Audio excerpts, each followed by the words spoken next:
Hello and welcome back for the Thursday MLB DFS Slate breakdown for July 27th. I wasn't going to do a show, but you know what? Why not? I like this stuff too much. And I know some of you are going to play anyways, so why not just give my opinion on it? Alright, so before we get into it, make sure to like, comment, and subscribe to all of our videos. We're going to start off by going through yesterday's slate, the perfect lineups and the winning lineups, and then we're going to go through and check out the ownership for the pitchers, go through all the pitchers, and go through the stacks for today. It is only a 3-game slate, so it should be a quick one. Now let's get into some of the fun here. So we'll start off with the perfect lineup, get myself out of the way here. So looks like Shohei is starting to put on a show already. All right, so DraftKings perfect lineup. We got Spencer Strider and Ryan Walker, who was just an opener, but put up 10.8. Let's see, 2.2 innings and 3 Ks was enough to get it done. Wild slate. And the reason for that is because Texas went absolutely nuts. So it's not very often that you see a 5-man stack in the perfect lineup. 5-2-1 was perfect. The good old 207.85 as the winner, and the winner was Brick75, and he had a good old Texas 5-2-1 stack. So his pitchers were a little bit different. He had 30 points or so less than the perfect lineup, but he did nail that 5-2-1 type optimal perfect lineup stack, and he got it done. So congrats to Brick. He took another 50K. He had 100K a few weeks ago, so congrats to him. Now let's do the FanDuel perfect lineup. So we got a little special one for FanDuel today. We're going to go over both the first place lineup and the fifth, because the fifth was me. So I was close to a takedown yesterday, didn't quite get it. I also got 6 a couple weeks ago, but it was a good slate nonetheless. So for FanDuel perfect lineup, we had Rodon coming in first with a 3-man Cubs and a 3-man Texas and 2 one-offs. So pretty interesting. You could pretty much go either way between Texas and Cubs yesterday. The the Rangers put up 13 runs, but it was a little more spread out throughout the team, whereas the production from the Cubs was really kind of more centered around 3-5 guys. So those stacks worked pretty well. And for yesterday, here we go. Nowhere really to put myself out of the way here, but what I will do is I'll make myself smaller. So the winning lineup, Squirrel Patrol had Strider, had a 4-man Texas Ranger stack, 3-man Cubs, and then a one-off with Peraza, who only got 3.5, but it was enough to win. So he won by, 1.1 points. He beat me by 6.2. Very solid lineup. My lineup was Rodon, and then 4-man Cubs, 2-man Braves with a Boston and Giants one-off. So really came down to, at the end of the game here, Yastrzemski hit a RBI double. Had that been a home run, then I win. But, it wasn't, and I am in 5th for a difference of 18K, but you got to like having your chance when you do get that high, when you're into the top 10, even, top 20, top 50. It's really just a couple things need to go your way. And, pretty much what I'm trying to do is get myself into that top 50 and just hope things go my way. They didn't go totally my way. yesterday, but hey, I'm happy with fifth, and hopefully we can get a takedown here pretty soon. But it was a fun slate. There were some fireworks. Really did not expect Texas to be putting up 13 runs. My highest owned pitchers were Rodon and Valdez yesterday, so Texas going nuts was not my favorite. The Cubs, however, ended up being one of my favorite stacks, so I did have a decent amount of them, and that's really what pushed me up.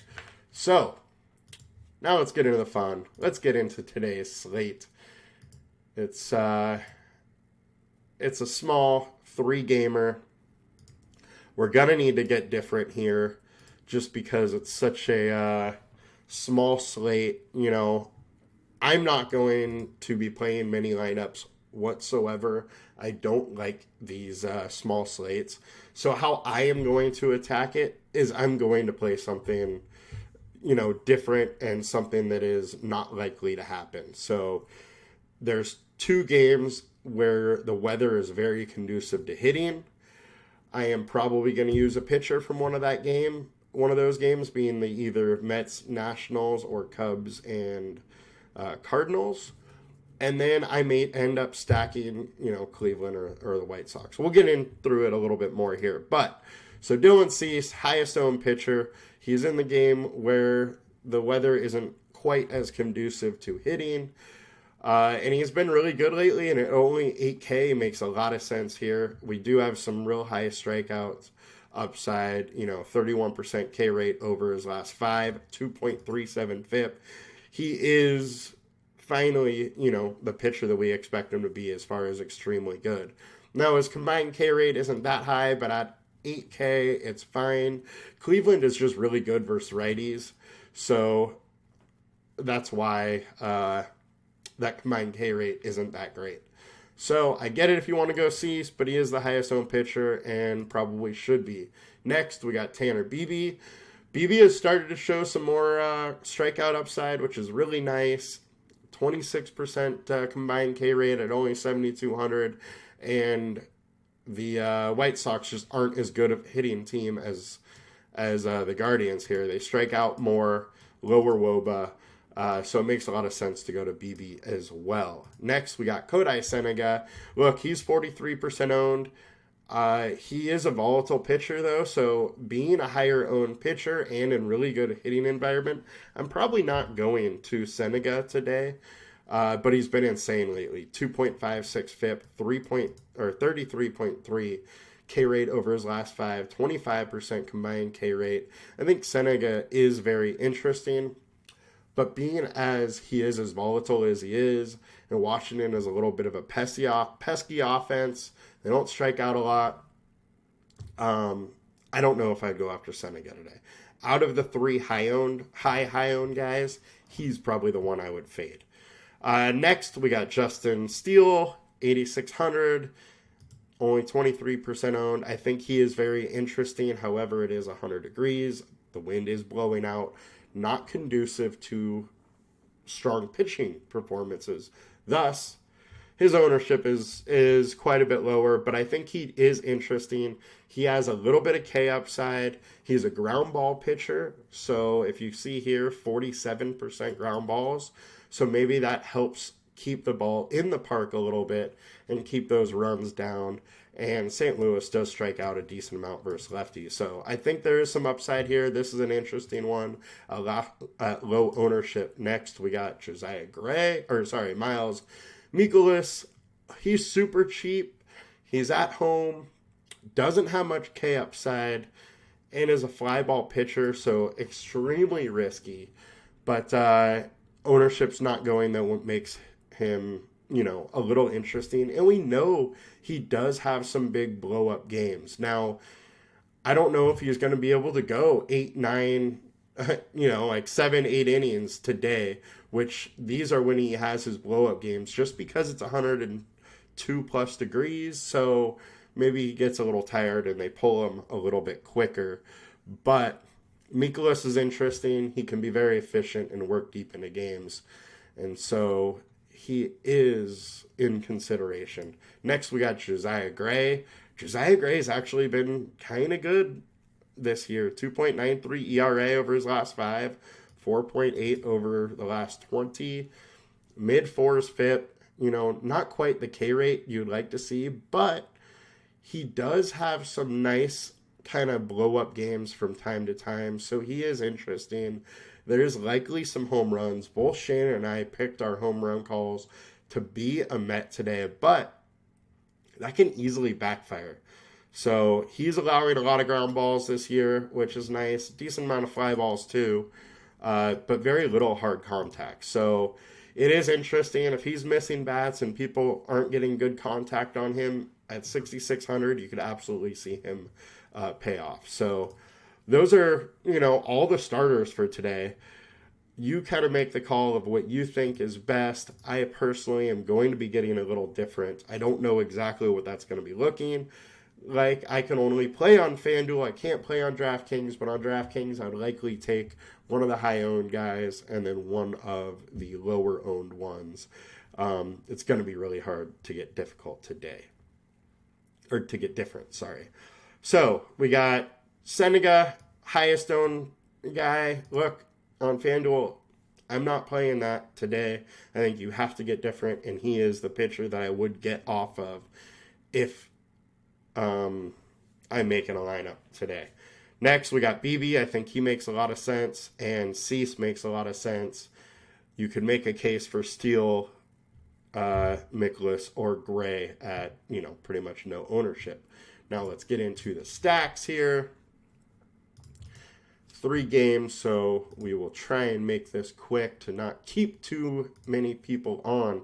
Ownership's going to be real key today, so everybody's going to be going after the Mets and the Cubs. These are the 2 favorites by far, so we'll want to get a little different. You can use them. Gray has been very good. He does give up home runs, so maybe the Mets don't have a good full 5-man or 4-man stack, and it might be only 2 guys. So that is one way you can, get a little different. Use a 2-man Met stack or a 2-man Cubs or a 3-man, and then have your bigger stack be one of the lower-owned guys. So Mets look fine. Totally understand if you want to go there. Cubs are in a great spot with pitcher that allows, a decent amount of hard contact, a decent amount of fly balls and a decent amount of barreled balls. So with 100 degrees and winds blowing out, those are very interesting things. I would not be surprised if the Cubs hit a home run or 2. St. Louis at home, Steele has been a very good pitcher all year, but it's not a situation that is super conducive to good pitching environments. So I understand if you want to go with the Cubs as well. Cease has been, an ace lately. He has been insanely good, but the Guardians are hot. One of these 2 is going to need to break. And the one thing I will bring out is their ownership isn't that much different than the Mets. And in this case, probably just little Mets than Cleveland here. The one thing, though, is that this White Sox and Cleveland game, these hitters got to be lower owned than the other side, just because everybody's going to be taking one of these 2 pitchers. So interesting leverage taking either a Cleveland or White Sox bat. All right, our highest projection. Look, we got Guardians bats versus Cease, so I think you got to pay attention to that. Also got to pay attention to the Cardinals. The Cubs are next. They are higher owned. But look good. I think Washington is a very, very interesting stack today. So you get leverage because Senega is a higher owned pitcher. They've been a pesky offense, and in New York today, it's over 90 degrees, like 15 plus mile an hour wind blowing out. So it is conducive to home runs, and we've seen Senega, 1, have command issues, and 2, give up some hard contact. So I think Washington would be my favorite leverage stack for today, and I think they are very much in play. White Sox are also in play. It's another leverage situation. BB's been very good, but we're going to need to find some leverage, and figure out how to get a little different if we want to possibly win GPP today. Value-wise, LineStar's like in the White Sox, like in Cleveland, like in Washington. I got to agree with all of those. That's also how you're going to get a little different on this slate. So really interesting there. Ceiling, Cubs, Cleveland, Washington again, and St. Louis. So I think it's a really interesting slate. There's a lot of different ways you can go. And try and get a little different, try and get a little uncomfortable when you're making those lineups, and that's like your best chance to succeed on these small slates.